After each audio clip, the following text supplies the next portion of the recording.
సర్వోన్నతుడవును సర్వశక్తిమంతుడవునైన మా ప్రియ పరలోకపు తండ్రి, మీ ఘనమైన శ్రేష్టమైన నామాన్ని బట్టి వేలాది వందనాలు చెల్లిస్తూ ఉన్నాం. ఈ ఉదయకాల సమయంలో మీ పాదాల చెంత చేరి కొద్ది మాటలు మేము ధ్యానించడానికి మీరు ఇచ్చిన మహాభాగ్యాన్ని బట్టి వందనాలు అయ్యా. మా జీవితాల్లో వెలుగునిచ్చిన దేవుడు, మా జీవితాల్లో ఉద్యోగం ఇచ్చి రక్షణ భాగ్యమునిచ్చి నడిపిస్తున్న దేవా, మీకు వందనాలు. వింటున్న మా శ్రోతలందరినీ దీవించండి, ఆశీర్వదించండి, బలపరచండి, ఆధ్యాత్మిక జీవమునిచ్చి నడిపించమని యేసయ్య పరిశుద్ధ నామములో అడిగి వేడుకొనుచున్నాము తండ్రి, ఆమేన్. ప్రియులారందరికీ వందనాలు.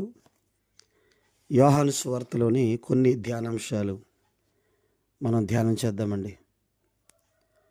యేసుక్రీస్తు యొక్క దైవత్వాన్ని గురించి యోహాను చాలా అద్భుతంగా రాస్తారు. అంటే యోహాను సువార్తలో ఆయన్ని దేవుడుగా, దైవకుమారుడిగా వర్ణిస్తూ భక్తుడైన యోహాను రాస్తారు. సో యేసుక్రీస్తు యొక్క దైవత్వం, ఆ దైవత్వానికి సాక్షులుగా యోహాను సువార్తలో 7 రకాలైన సాక్ష్యాలు మనం చూడగలం.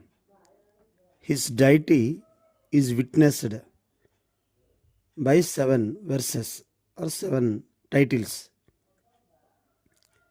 మొట్టమొదటిది ఫాదర్, తండ్రి తన కుమారుని యొక్క దైవత్వాన్ని గురించి తెలియజేస్తున్నారు. యోహాను సువార్త 5వ అధ్యాయం 32 నుంచి 37 వరకు, 8వ అధ్యాయం 18వ వచనం అండి. తండ్రి తన కుమారుని గురించి సాక్ష్యం చెబుతున్నాడు.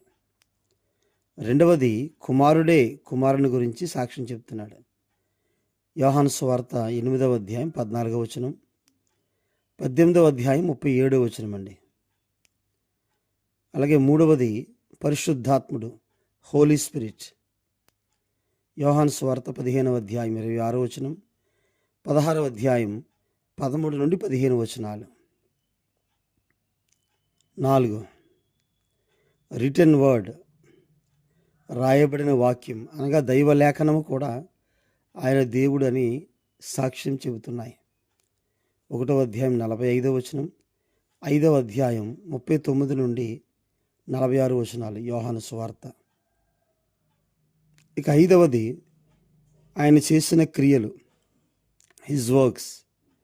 యోహాను సువార్త 5వ అధ్యాయం 17వ వచనం, 36వ వచనం, 10వ అధ్యాయం 25వ వచనం, 14వ అధ్యాయం 11వ వచనం, 15వ అధ్యాయం 24వ వచనంలో.